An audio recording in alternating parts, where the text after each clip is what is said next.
From New York, this is Democracy Now! Donald Trump has tweeted more than 43,000 times. He's insulted thousands of people, many different types of people. But when he tweets about infestation, it's about black and brown people. President Trump's facing widespread condemnation after describing Baltimore as a disgusting rat and rodent-infested mess. Trump's racist remark came in an attack on Congressman Elijah Cummings, one of the most prominent African-American lawmakers in Washington. We'll go to Baltimore for response, then to Russia, where a leading opposition figure has been hospitalized after possibly being poisoned in jail. This came as police in Moscow arrested nearly 1,400 opposition protesters in the largest crackdown in a decade. I came because I want opposition candidates who are being blocked from taking part in the election to be allowed to do so. It is a big problem because there are very few worthy faces who would represent our interests. I am here for the freedom of speech and choice. And we'll look at a historic protest in Colombia held to condemn the surge of lethal attacks on indigenous and environmental leaders in recent years. Stop with the selective and systematic murder of activists, of men, of women, of indigenous people, of Afro-Colombians, farmers and students who are defending the right to live on their territories, for the right of biodiversity to be respected, for the peace agreements all to be that respected. and more coming up.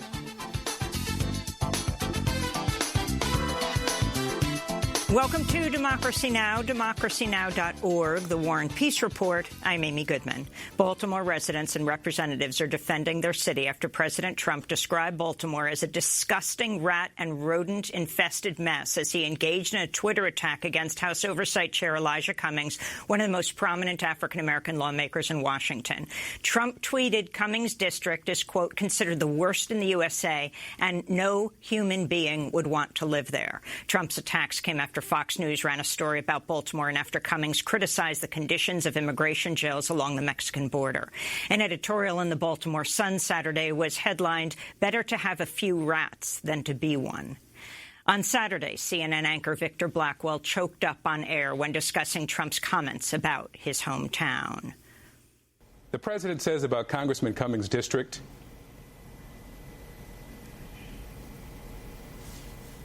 Blackwell chokes up. that no human would want to live there. You know who did, Mr. President? I did. From the day I was brought home from the hospital to the day I left for college. And a lot of people I care about still do. There are challenges, no doubt, but people are proud of their community.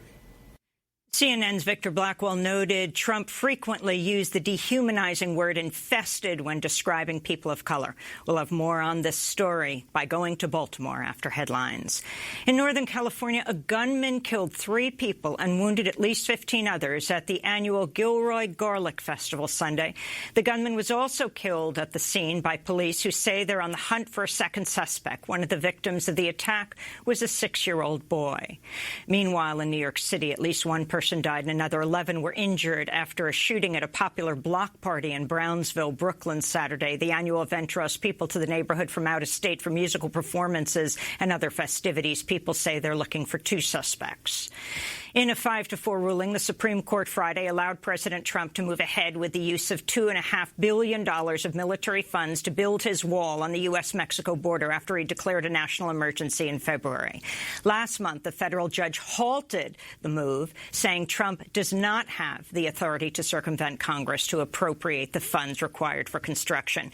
In a statement, the ACLU responded by saying, quote, border communities, the environment, and our Constitution's separation of powers will be permanently harmed should Trump get away with pillaging military funds for a xenophobic border wall Congress denied, they said.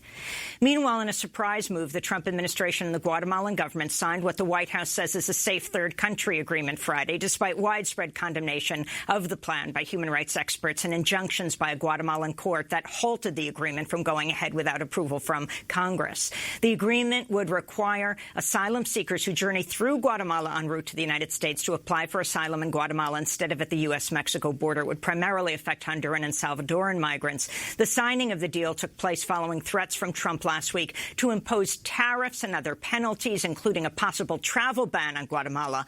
Legal challenges are expected in both the U.S. and Guatemala. On Saturday, hundreds of Guatemalans gathered outside the presidential palace, protesting the agreement and demanding the resignation of President Jimmy Morales. President Trump announced Sunday Dan Coats, the director of national intelligence, has resigned. Coats and Trump have clashed over Mueller's investigation and Trump's frequent attacks on intelligence agencies. Earlier this month, Coats appointed Shelby Pearson as a new election security czar. Trump said he would nominate Texas Congressman staunch ally John Ratcliffe to replace Coats. Trump was reportedly pleased by Ratcliffe's questioning during last week's House Judiciary hearing with Robert Mueller, in which Ratcliffe told the former special counsel, quote, "Nowhere does it say you were to conclusively determine Donald Trump's innocence or that the special counsel report should determine whether or not to exonerate him," he said. Brazil's far-right President Jair Bolsonaro threatened journalist Glenn Greenwald with possible imprisonment Saturday following recent reporting by Greenwald's news website The Intercept implicating Justice Minister Sergio Moro in a possible plot to smear and convict former Brazilian President Luiz Inácio Lula da Silva. Speaking to a reporter, Bolsonaro said Greenwald could not be deported because he was married to a Brazilian, but that he might be imprisoned instead. Journalists and press freedom activists blasted Bolsonaro's threats, and Greenwald responded via Twitter, "Contrary to what the president says, he is not yet a dictator. He doesn't have the power to order people to stop. To detain someone, you need to present evidence to a court showing that a crime was committed. That evidence does not exist," Greenwald said. To see our interview with the Pulitzer Prize-winning Glenn Greenwald on The Intercept's expose of Mordo and the Operation Car Wash scandal, go to democracynow.org. In northern Brazil, residents of a remote indigenous village say at least 10 heavily armed gold miners in military uniforms raided their community last week, stabbing a leader to death. The assault on the Waiapi village came as new government data show that deforestation in the Amazon has dramatically increased since President Bolsonaro took office in January, losing more than 1,300 square miles of forest cover, a 39% increase over the same period last year. The drastic change is due to Bolsonaro's rolling back of regulations and punitive measures on illegal logging.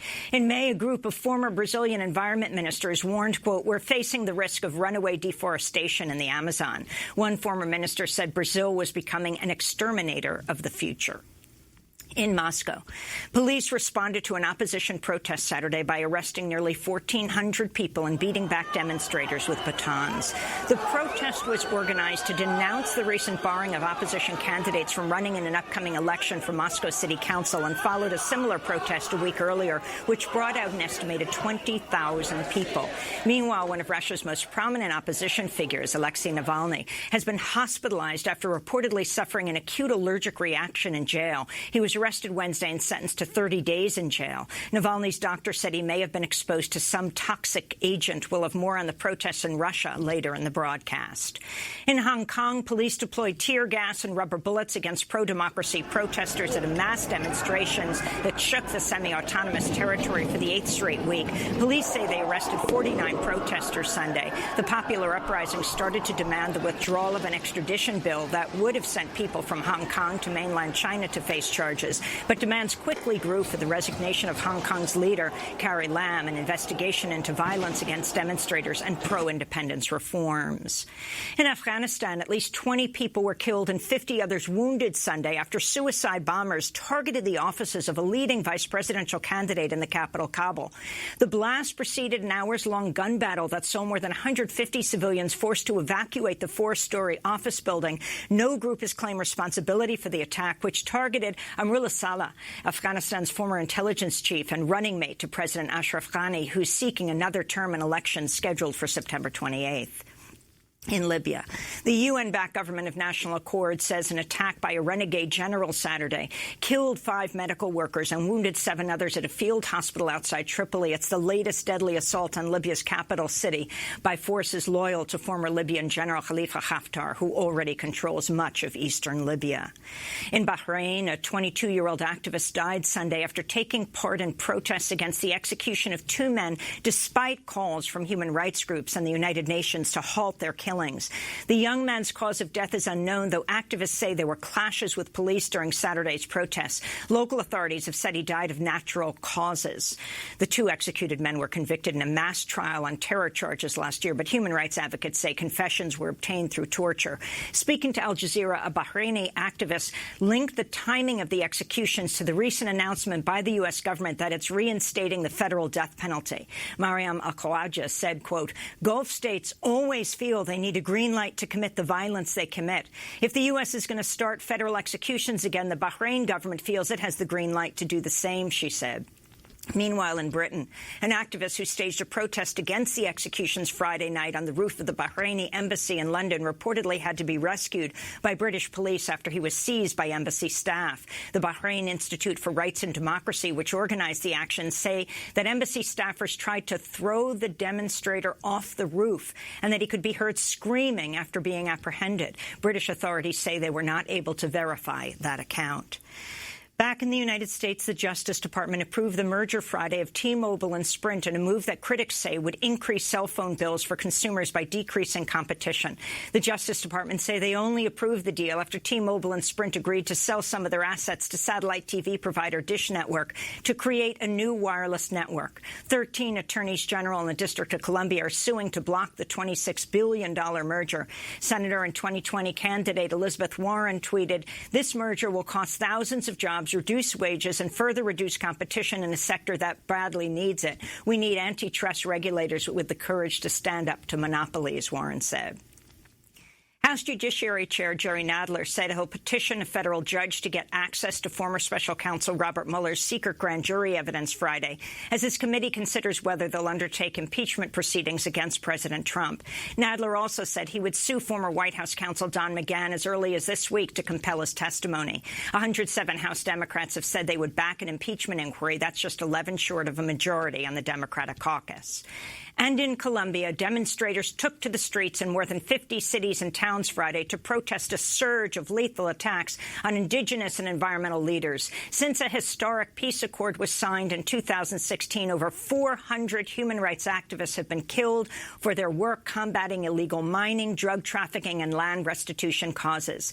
This is activist Gloria Cuartas.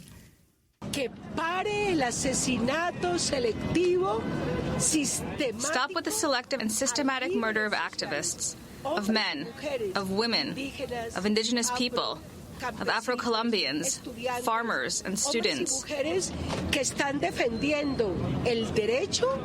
are defending the right to live on their territories, for the right of biodiversity to be respected, for the peace agreements to be respected. We'll have more on this story later in the broadcast. And finally, 22-year-old Egan Bernal has become the first Colombian to win the Tour de Force. He's the youngest cyclist to win the Tour de France. He's the youngest cyclist to win the race in 110 years. This victory is not for one rider, but for an entire country, Bernal said. He is an indigenous Colombian.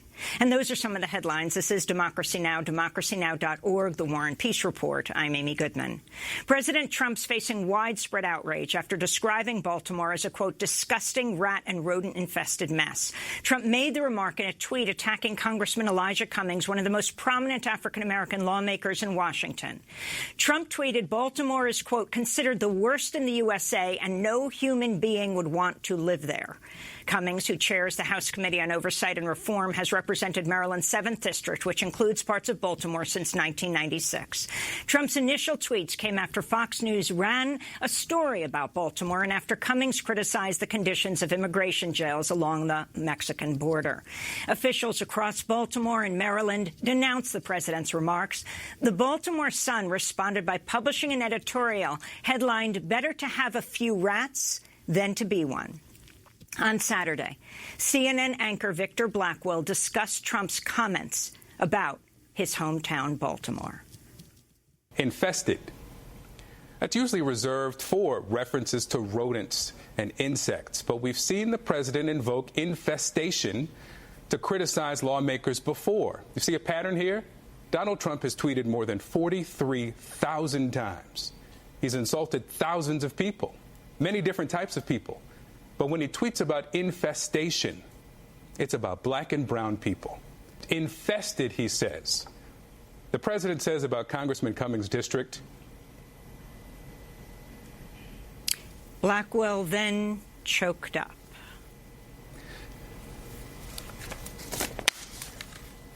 That no human would want to live there. You know who did, Mr. President? I did. From the day I was brought home from the hospital to the day I left for college. And a lot of people I care about still do. There are challenges, no doubt. But people are proud of their community. I don't want to sound self-righteous, but people get up and go to work there. They care for their families there. They love their children who pledge allegiance to the flag, just like people who live in districts of congressmen who support you, sir. They are Americans, too. That was CNN anchor Victor Blackwell on air on Saturday. Trump responded to the widespread criticism by accusing Congressmember Elijah Cummings of being racist in a tweet Sunday. This all comes 2 weeks after Trump unleashed a racist attack on 4 progressive congresswomen of color, telling them to go back to the crime-infested places from which they came. The tweets were aimed at Congressmembers Ayanna Pressley, Alexandria Ocasio-Cortez, Rashida Tlaib, and Ilhan Omar, all 4 U.S. citizens, 3 of the 4 born in the United States. We go now to Baltimore, where we're joined by 2 guests. Kay Wise Whitehead is an associate professor of communication and African-American studies at Loyola University, Maryland, host of a local radio show in Baltimore. And Davon Love is director of public policy for Leaders of Beautiful Struggle. We welcome you both to Democracy Now! Davon Love, let's begin with you. Your response to this attack on Baltimore. No human would want to live there, President Trump said. Well, one of the things I think is important in putting Trump's tweets in perspective is that we live in a society structured on racism and white supremacy. And the things that Trump says in his tweets are actually, widely held beliefs in the American collective consciousness. Notions of black inferiority that span from things like black folks being inherently criminal, black folks being inherently intellectually inferior, black folks being inherently pathological. And so, and the way that shows up in our society is through popular narrations and representation of black people as pathological. And so what I think it's important in terms of my own reaction to Trump's tweets, it's important to note that what he's expressing is a societal belief, that he's not exceptional in the sense that he believes it. Now, it's exceptional that he would express it in the way that he did in such open fashion. But I think the tweets itself, I think, are demonstrative of a societal belief that animates the institutions of civil society that really create a circumstance where particularly black folks in the kinds of communities that he's talking about experience the feeling of folks, both by way of policies and rhetoric, that don't deem them as human beings. And so he's capitulating to a base that believes those things more overtly than the kind of subconscious belief that I think permeates all of American civil society. And Kay Wise Whitehead, your response as Trump talks about this infestation, as Victor Blackwell so movingly pointed out in his commentary on his show on CNN. You go back to see when he uses the word infested with people of color, like John Lewis. He attacked and talked about infestation. Of course, talking about the squad, the congresswomen of color, saying they should go back to their crime-infested countries. Of course, they're from the United States, 3 of the 4 of them. And then talking about Baltimore in the way he did, with the Baltimore Sun's headline being, we'd rather have a few rats than be one. What is interesting is that Donald Trump is harkening back to a time when black people were categorized as being subhuman. Using infestation, something you don't want, something that's despicable, something that's unneeded, something that you want to get rid of, and using that particular language whenever he talks about black and brown people is something that is not new. It goes back to a time of slavery. That is how black people have been categorized in this country. That is at the root and the heart of white supremacy and white nationalism. We can also take it back a little bit farther. We can talk about how in Germany the Jews were called an infestation. We could talk about in Rwanda there was a notion of infestation. This is what the term you use whenever you're talking about people that are the minority in the population that's not warranted, the population that's not considered to be in any way equal to or superior to the dominant majority. Donald Trump is not giving us new language. It is not surprising. What it is more frustrating than anything else, because what he has unleashed in this country, what he has allowed to have happen, what he has given the okay to, is this notion that you can say the deep-rooted racist things that you think about, the things you probably say at your kitchen table, you can now say them out loud. You can now call the cops on black people who are simply living their lives. You can now tell black people to go back and get out of the country. You can now tell brown people you don't belong here. What he is reminding us of is this sense that white men, some white men in particular, believe that America only belongs to people who look like them. That is what we're fighting against. That's what the real battle is against. The heart and soul of what this country is going to look like once his presidency is done. Because Donald Trump can be removed from office, but what he has unleashed will remain unless we fight it to the very end. Interestingly, President Trump's son-in-law and senior advisor, Jared Kushner's company, owns somewhat 9,000 rental units, has been called a slumlord in Maryland, many mice-infested. The company's been cited for, 200 code violations. Can you talk a little about that? Well, this notion that with Jared Kushner and the ownership, and we were talking about the 9,000 units, about I think it was really 170 code violations. It then harkens back to a time that the people that are pointing the fingers, the people that are pointing out what is wrong, are the people who are actually perpetuating the stereotypes. Jared Kushner has done no work to clean up the area. Donald Trump has been called on to put a policy in plan, an urban renewal policy, to come to Baltimore, to not just use Baltimore as something to point your finger at, Baltimore something to laugh at, Baltimore something to attack, but coming up with a plan to help American cities, in which Baltimore is one of many that could use a policy and a plan for urban renewal and for going forward. What Donald Trump is doing and what Jared Kushner has done has only added to the problem. It's made Baltimore the center and taken our focus off what the real issue is, which is what Congressman Elijah Cummings will be doing this week. Once again, what Donald Trump is doing is taking a chance to direct us away from what we should be focused on, which is impeachment, which is getting him out of office, which is figuring out exactly what he's doing, which is thinking about what's happening with Russia. No, instead, we're now defending ourselves. We're doing campaigns, hashtag We Are Baltimore, to remind the world that we are part of America and that we are important and that we matter. Again, it's just a policy that he has. It's a way to have us defend, a way to have us step back, a way to have us be hurt, to have us cry, rather than have us attack. I wanted to go to White House Acting Chief of Staff Mick Mulvaney speaking on Sunday on CBS's Face the Nation. Host Margaret Brennan questioned Mulvaney about Trump's comments. No human being would want to live there. When Donald Trump attacks people... This is being perceived as racist. Do you understand why? I understand why, but that doesn't mean that it's racist. The president is pushing back against what he sees as wrong. It's how he's done in the past, and he'll continue to do in the future. Dave Von Love, if you could respond, and also, the same time he is tweeting up the storm right through today. The president wants to move ahead with pouring billions and billions and billions of dollars into a wall on the southern border. He is rather than the infrastructure of this country. Well, so a couple things. One is that particularly the phrase "no human being will want to live there." What that speaks to is the fact that in this society, when we, again, talking about the system of racism and white supremacy, we're talking about the fact that notions of humanity have often been reserved for white folks, that white folks have been able to construct a universe by which their collective interests are understood as universal and central. And so the idea that no human being will want to live there is a part of this kind of Negro-phobic aspect of our society, where all the kind of negative stereotypes are projected onto black people. But in many ways, white folks in their communities experience, or engage in many of the behaviors that we criminalize. So when you think about things like this, the notion of a drug dealer, right, and that the kind of societal image, right, is of black men. But when you think about, all the white men that are selling drugs on college campuses around the United States, right, they're not demonized in that same way because, again, their collective interests are understood as normative. They're understood as kind of the central aspect of the American ethos.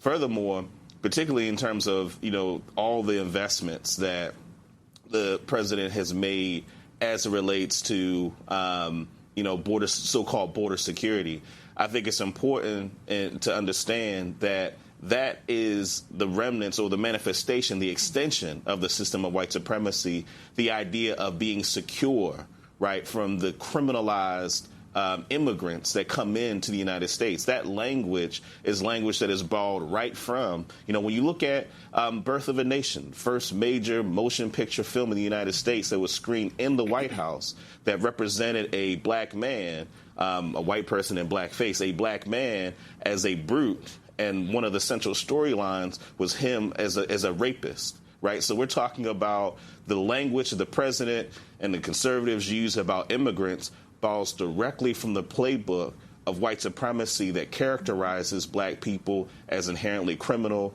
as inherently dangerous, as inherently pathological. And so, and I want to highlight something that Dr. Whitehead said that I think is really important, is that this is not new, right? This is not something that is emerging out of nowhere. That this rhetoric and this discourse is part and parcel of a society that is run in such a way that allows for folks like Jared Kushner to be able to have properties and treat black folks with a level of contempt, because that is just the very nature of the society that we live in. And so we have to attack the system of white supremacy and the prevailing notions of black inferiority that animate the institutions in such a way that then not only impact black people, but as we're seeing with the migrant crisis, with the immigration crisis on the border, impacts those policies as well. Right. Professor Whitehead, I assume this makes it a little difficult to call out longtime elected officials who you believe are fair to criticize, to work on your city, not to mention other cities around the country. Now, what's interesting, Amy, is that on my radio show today with Dr. K on WEAA, we talk about this every day. We talk about our politicians. We talk about what's wrong with the city. We work to push to hold our politicians accountable. When we're dealing with the water crisis over in Poe Homes, when we're dealing with what's happening with the heating situation in the schools, when we're talking about the state of violence and crime in our neighborhoods, we want to hold our politicians' feet to the fire. But unfortunately, at this moment, we can't do that. At this moment, we actually cannot call out our politicians, because what the president has done, he's put us all in this defense mode where we have to talk about how we are all Baltimore. My hope is that as we move past this moment, as he turns his lens to somewhere else, because we know Donald Trump's playbook is that you focus on something, you use racist tropes to attack it, the world begins to defend, and while we're defending, he's laughing, he's gleeful, and then he turns to his next target. Like, we know that's how he operates. My hope is that we use this moment to talk about what we can do. And I mean, we all collectively,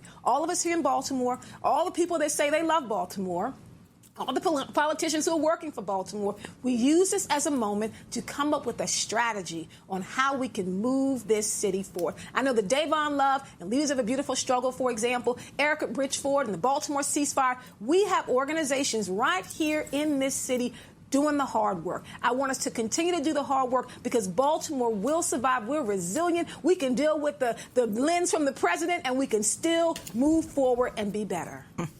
I want to thank you both for being with us, Professor Kay Wise Whitehead of Loyola University, Maryland, and Davon Love of Leaders of a Beautiful Struggle, speaking to us from Baltimore, Maryland. This is Democracy Now! When we come back, close to 1,400 Russians are arrested in Moscow, and a leading dissident in jail. Was he poisoned? Stay with us.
Lafayette Gilchrist here on Democracy Now! I'm Amy Goodman. We turn now to Russia, where police in Moscow used violent force to stop an opposition protest Saturday. Nearly 1,400 people were rounded up in what's been described as the largest mass arrest in Russia in a decade. Meanwhile, one of Russia's most prominent opposition figures, Alexei Navalny, has been hospitalized after suffering an acute allergic reaction in jail. Navalny's doctor said he may have been exposed to some toxic agent. Navalny was arrested Wednesday ahead of Saturday's protest and sentenced to 30 days in jail. Saturday's protest was organized to denounce the recent barring of opposition candidates from running in an upcoming election for Moscow's city council. Protesters spoke out against the election authorities. We're here so that the independent candidates for whom we have left our signatures would be allowed to participate in the election. They should take part, and the citizens should vote. If they were allowed, let people decide for themselves who will represent them. That is it. We're joined now by Samuel Green, director of the Russia Institute at King's College London. His book, co-authored with Graham Robertson, is just out. It's titled Putin versus the People, The Perilous Politics of a Divided Russia. He's also author of Moscow and Movement, Power and Opposition in Putin's Russia. Samuel Green, welcome to Democracy Now! It's great to have you with us. Talk about the significance of this mass arrest of over 1,300 people. We really haven't seen anything quite on this scale before. I think over the last year or so, we have seen a tendency towards sort of increasing confrontation. Obviously, the opposition increasingly frustrated. They're not able to get on the ballot. They're not able to get the constitutional rights that are guaranteed to them in terms of participating in elections. And in fact, the right to assemble peacefully in protest, which is also guaranteed by the Constitution. The government has banned more and more protests, but we've also seen at those protests that they have been more frequently bringing out the riot police. And if, a few months ago we used to see, a couple dozen, maybe a couple hundred people being carted away in police vans, now we're seeing much greater numbers, and we're seeing a lot more violence, right? So we saw, broken bones, we saw blood, we saw things being thrown. We saw, if you see the video, some of what you were just showing earlier this morning, right?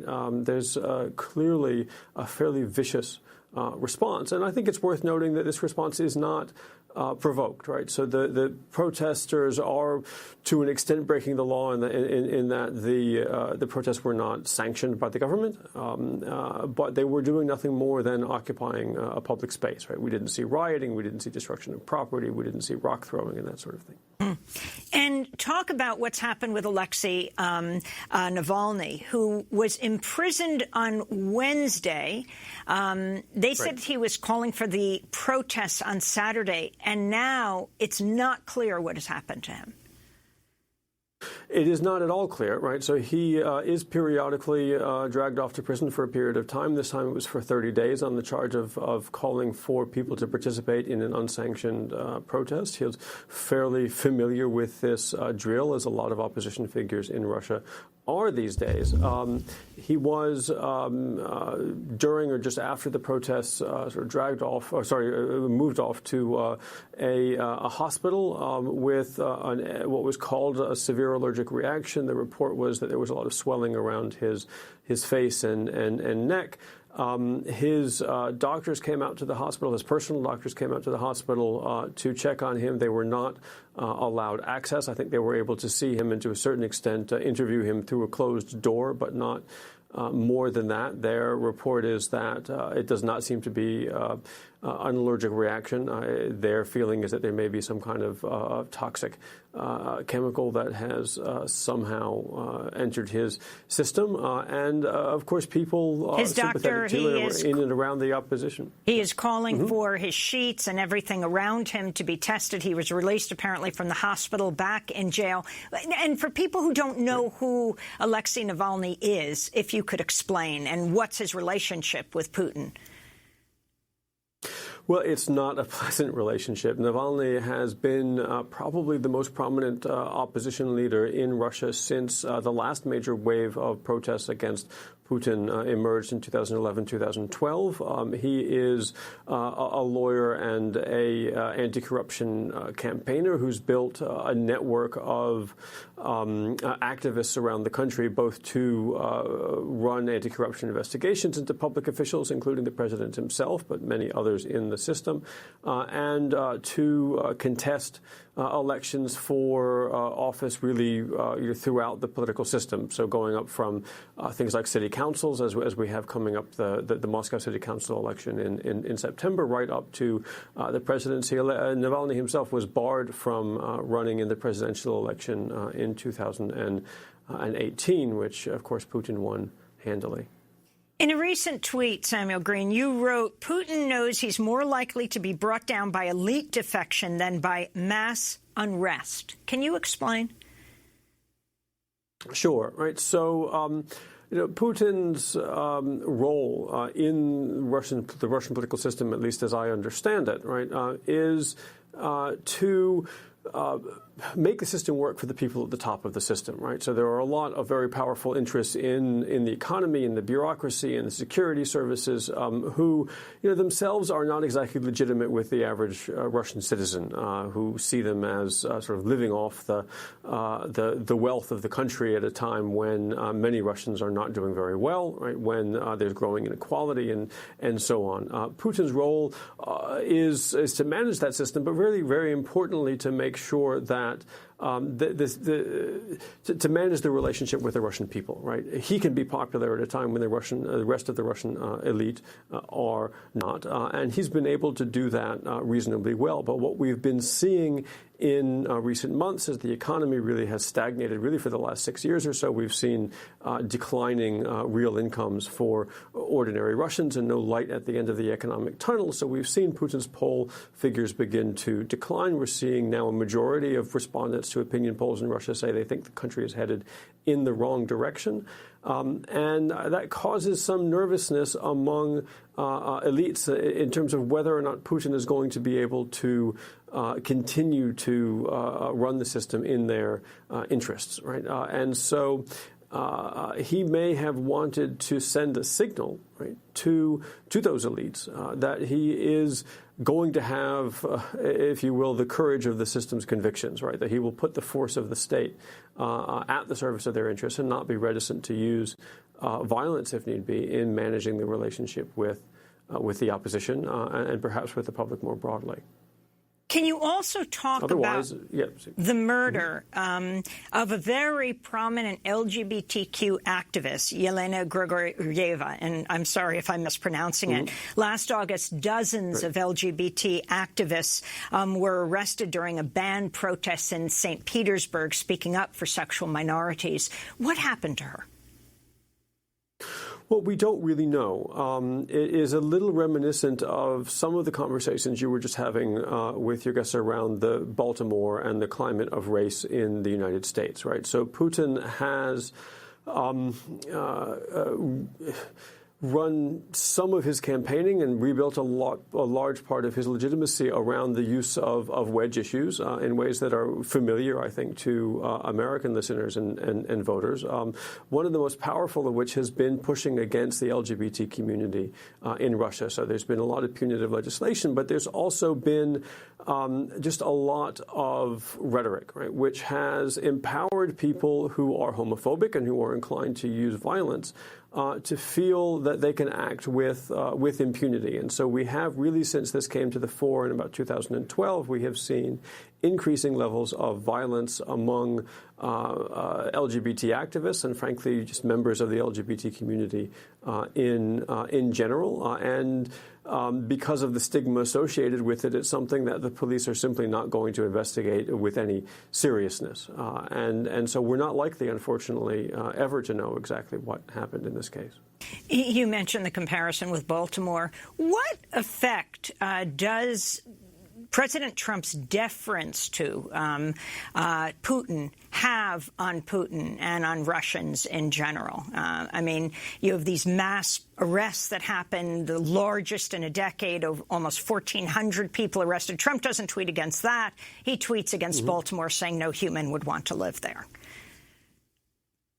Well, I'm not sure that the Kremlin is looking for approval or disapproval from Washington. It was certainly capable of doing these sorts of things when Obama was in office, and the U.S. State Department and the White House were much more robust in their criticisms of Russia. But what I think does matter is it makes it very difficult for if you will, the Western community in general, so the United States, its allies in Europe, in Canada and other places, to come up with some kind of a concerted policy response to Russia, right? That would really support, at least provide moral support to those who would like to see a different future for the country. If anything, I think it's demoralizing to the Russian opposition and to those who are fighting for their constitutional rights in the country. And Professor Green,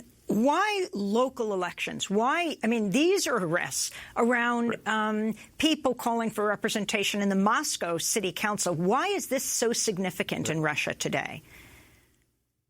Well, there's a couple of reasons, right? So first of all, Moscow does have the largest concentration of sort of opposition supporters and potential opposition voters in the country. So if there's any part of Russia where they are likely to get some headway in elections, it is probably going to be Moscow. They have had representation on Moscow City Council before. Alexei Navalny himself ran for mayor back in 2014 and did a reasonable job of it. Lost, of course, but put up a better show than many expected him to. And we have seen, a lot of the opposition's efforts really concentrated in Moscow as a result of that. They see that both, I think, as a way to get some momentum and to get some symbolic victories, but also really as a way to demonstrate to voters maybe more broadly, right, that they can have an impact, right? I think that the problem for the opposition in Russia is not so much that most Russians think that the country is well governed. They understand the level of corruption. They understand the level of dysfunction. But most Russians wouldn't believe that if you were to elect somebody else, that very much would change in their lives or in the way that the country is run. So the task for the opposition is, even if only on a local level, on a small scale, to begin to demonstrate to people that elections actually matter and can bring some change for the good, right? Given that the Kremlin has not been able, through economic policy or social policy or other means, really to engineer an improvement in Russians' livelihoods over the last 5 or 6 years or so, I think they are concerned about the ability of the opposition to provide that kind of an example, right? In the absence of a positive economic agenda from the Kremlin, I think at this point they're really running on the lack of a viable alternative, and so they're trying to prevent anything that would look like an alternative from emerging, even if it's only symbolic and at the local level. Samuel Green, I want to thank you for being with us, Director of the Russia Institute at King's College London. His book is just out, titled Putin versus the People, The Perilous Politics of a Divided Russia. When we come back, we look at the historic protests in Colombia and around the world, condemning the surge of lethal attacks on indigenous environmental leaders, more than 400 murdered in recent years. Stay with us.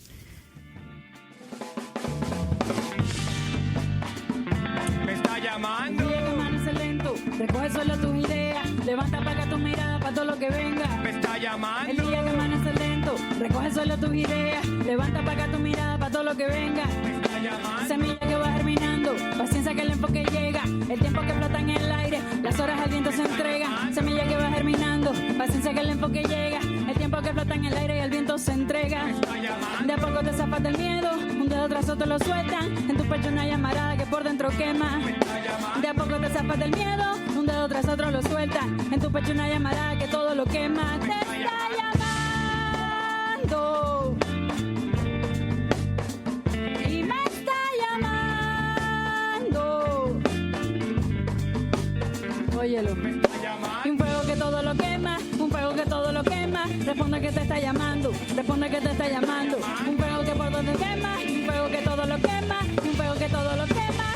Flame and Calling by the Columbia Colombian-American band Maku Sound System performing in our Democracy Now! Studios. You can go to democracynow.org to see the full interview and music. I'm Amy Goodman. On Friday, tens of thousands of demonstrators took to the streets in more than 50 cities and towns across Colombia, as well as in the United States, to protest a surge of lethal attacks on indigenous Afro-Colombian environmental leaders in recent years. Solidarity marches around the world from Mexico City to Athens. In 2016, the Colombian government and FARC rebels signed a historic peace accord to move Colombia forward after a half-century of armed conflict. But since then, nearly 500 human rights activists, many of them Afro-Colombian community, have been killed, targeted for their work combating illegal mining, drug trafficking, and land restitution and environmental causes. During Friday's mass mobilizations, protesters carried signs reading, "Without leaders, there can be no peace and no more bloodshed." This is activist Gloria Cuartas.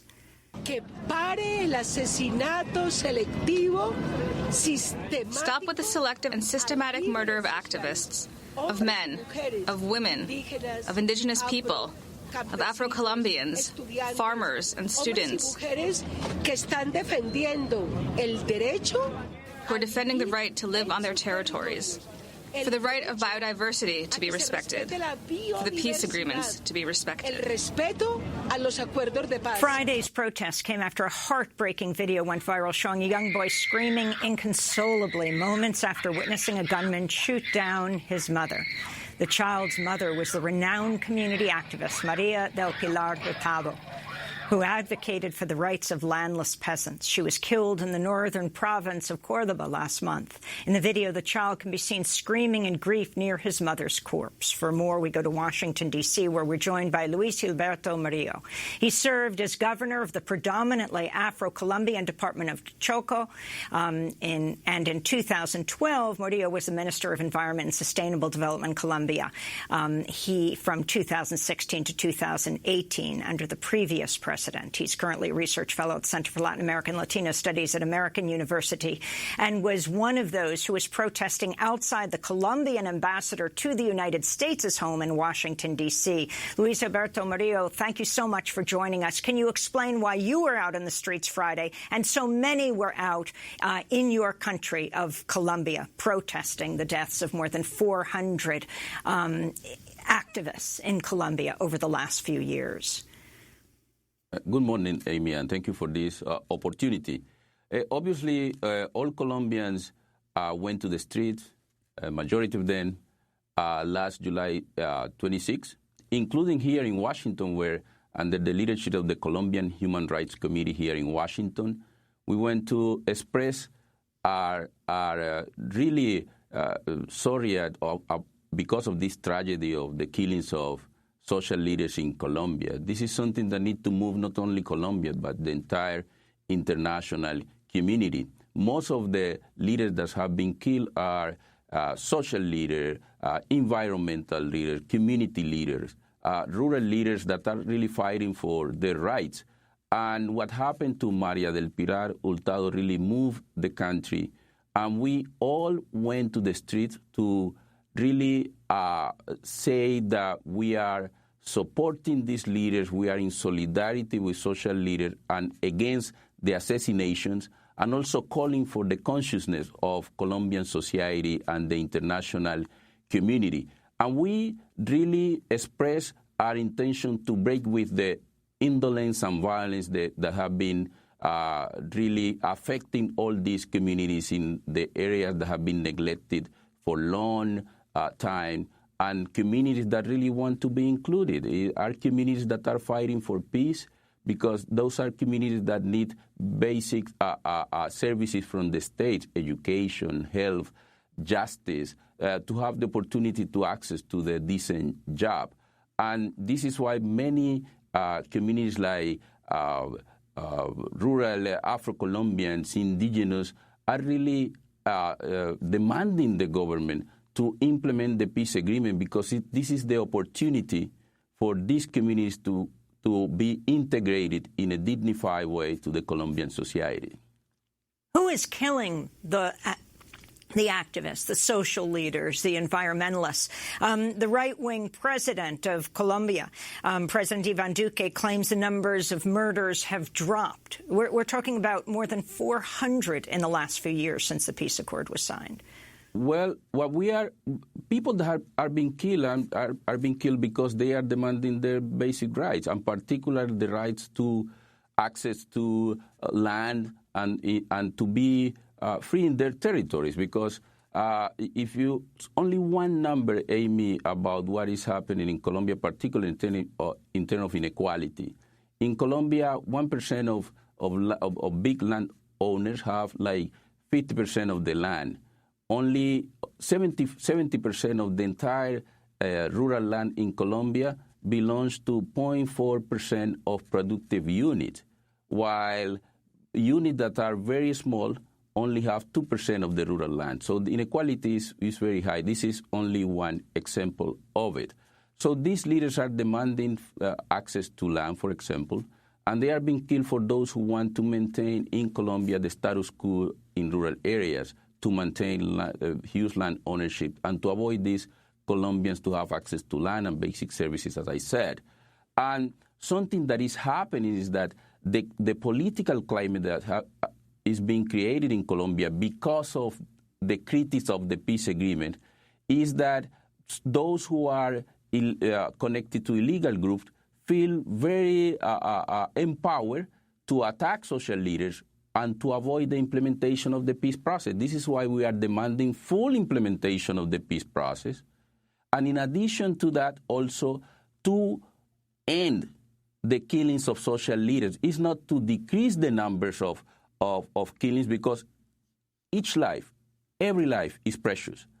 And also the way to avoid these killings to happen is the full implementation of the peace process, because the peace process has some provision to protect social leaders. For example, there is a national commission to guarantee the protection of social leaders in the country, and that commission has been not convened regularly by the current government. Can you talk about the role of the United States in its support for the Colombian government? And this goes back a ways, not just under Trump. The role of the U.S. and also U.S. corporations. You've been particularly concerned about Duque defending the use of Monsanto herbicide, Roundup Ready, to destroy coca crops. Well, it's very important to say that the U.S. government have been supporting the implementation of the peace agreement. This started with the Obama administration. However, there is a lot of pressure now under Trump administration to go back to emphasis on coca eradication without paying attention to the provision of the peace agreement. For example, there's an intention of the current government to go back to use aerial spraying, aerial fumigation with glyphosate, with Roundup, to eradicate coca in many areas. This aerial fumigation is already banned by Constitutional Court, and the Constitutional Court reaffirmed that ban recently in a ruling that they had 2 weeks ago. And what we are saying is that aerial fumigation is an approach that have to be banned from Colombia because of the impact on health, on environment. And we are talking about aerial spraying with Roundup in area of the Amazon basin. We are talking about this aerial spraying affecting communities in those areas, Afro-Colombians, indigenous communities, rural communities in general, and it's not effective. It's not effective because in 2006 and 2007, when the fumigation was widespread, Colombia fumigated areas of the size of Rhode Island, the state of Rhode Island in the United States. And coca, instead of decreasing, coca cultivation increased. And also to eradicate one area of coca, you need to fumigate around 25 hectares of coca. So it's not really effective. It's very costly. So we think that in that regard, the inclination of the United States to support aerial spraying, aerial fumigation with Roundup is wrong. And, of course, Roundup and Monsanto are facing massive lawsuits in the United States around people getting sick using Roundup-ready herbicides. Can you talk from Colombia to Jair Bolsonaro's Brazil right now as he threatens to, and what effect this has on the people of Colombia as well, slashing protections for the Amazon, his efforts to curtail his efforts to fight against illegal logging, etc. Amy, let me say that first, or I should say, he curtailed efforts to fight illegal logging. Well, it's like the Amazon is very important not only for Brazil and for the countries like Colombia that are part of the Amazonian basin, but also it's important for the entire world. It's key to fight climate change. And also, in addition to that, we are talking about areas that have tremendous biodiversity. It's the most biodiverse area in the world. In terms of Colombia, obviously deforestation is a huge challenge, and not only for Colombia, for Peru and for Brazil. Colombia was able, because of the measures that were taken by the government, to decrease deforestation in 10% last year.